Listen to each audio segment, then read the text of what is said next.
Hey everyone, this is SpideyFan 101, and today I'm here to finally do my Big Hero 6 The Series overall review. So, after taking a bit of time for the season to process in my mind, in my matrix, I have finally come up with a opinion about the whole thing. And it's generally the same opinion that I had while watching it. And that is that it's great. It's spectacular. The storytelling was great. I really like how they took the things that weren't really expanded upon in the movie, say character development for for the rest of the team, not necessarily leaving out characters like Hero or Baymax or anyone that was, established in the first movie, but giving more development to characters that didn't really get that much development in the movie. And I think that's pretty awesome. Every episode besides Big Hero 7 was great. They all worked their own way. They all had an interesting story. They all had plot progression. I mean, there were some fillers in there, but even with the fillers, they still progressed the story to a certain degree. The villain, Obake, was absolutely stellar. He was menacing. He thought of everything. He had plans on top of plans on top of plans, and then when those plans didn't work, he had contingency plans after contingency plans, and his overall plan was he didn't win, obviously, but it was so effective to the point where he almost won.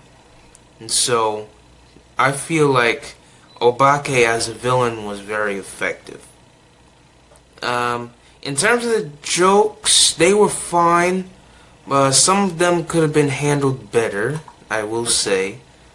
But, for the most part, they were fine. In terms of the characters that I liked more, Gogo, that's my girl. So, she's always gonna be my favorite. Fred got significantly more developed this time around.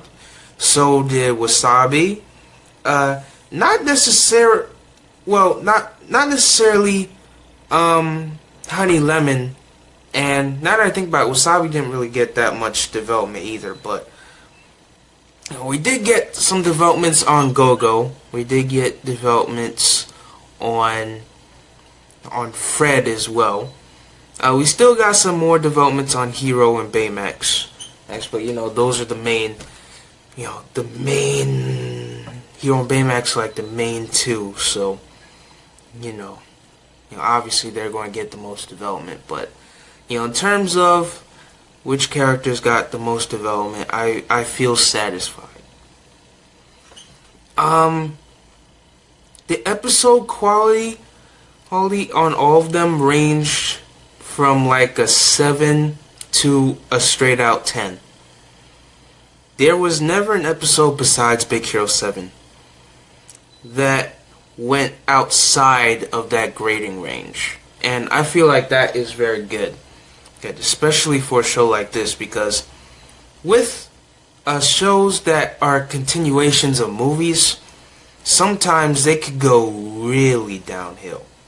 I mean really downhill. Like Tangled the series, for example. It started out good. There were too many fillers, but it started out good. But then, especially during season 2, when that progressed, the fillers were just everywhere. And you have 5 filler episodes and 2 occasional episodes that actually focus on the story. And to me, that's unacceptable. And, I'm glad this show did not follow the same route, because, this show has a better understanding of where its story is going and where it's going and what it's going to lead to in the end. So I think that's good.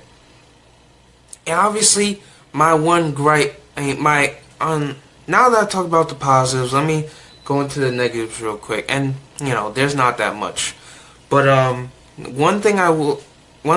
couple things I will say is that and I hope they improve on this in season 2.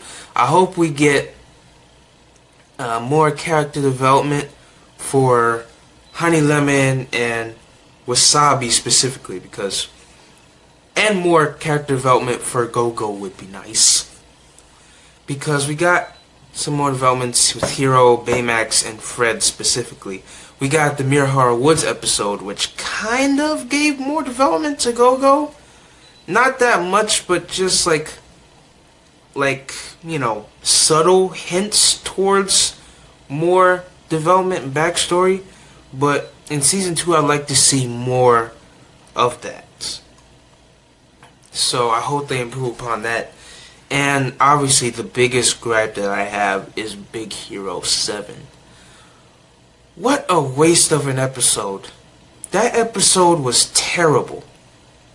Like, I literally hate that episode, because it takes the momentum. Like, it's the problem that I had with Daredevil season 3 recently, with episode 10, where it focused on Karen Page. Like, it's a waste of an episode. Like, not only does it distract from the momentum that the series is building, but it also completely diminishes the quality that because at least with the Karen Page episode and Daredevil season 3, at least that one was actually good. The only problem was that it diminished from the actual main story. But the difference is that this episode was not good. It was terrible. Like, not only did it not focus on the main story, but it made this little kid, a little annoying, snobbish, rich brat, part of the team. And it brought back the Dazzler twins, which I would say the Dazzler twins were probably the best part of that episode, because the little journey that they went on after the first episode, after the daughter tried to betray her mother, and that really affected their relationship. I actually found that pretty interesting, and how they were trying to one up each other when it came to crime. I found that pretty interesting. But besides that, everything in that episode was bad. And not to mention the fact that that little snobbish, rich brat tried to flirt with my girl Go-Go. That got me triggered. But yeah, that episode was terrible. I despise that episode. I really do. I despise it. But yeah, I think I gave it like a 6 out of 10. It was terrible. I didn't even review it, because it was like, well, I did review it, but in that I was like, oh, this episode is so funny.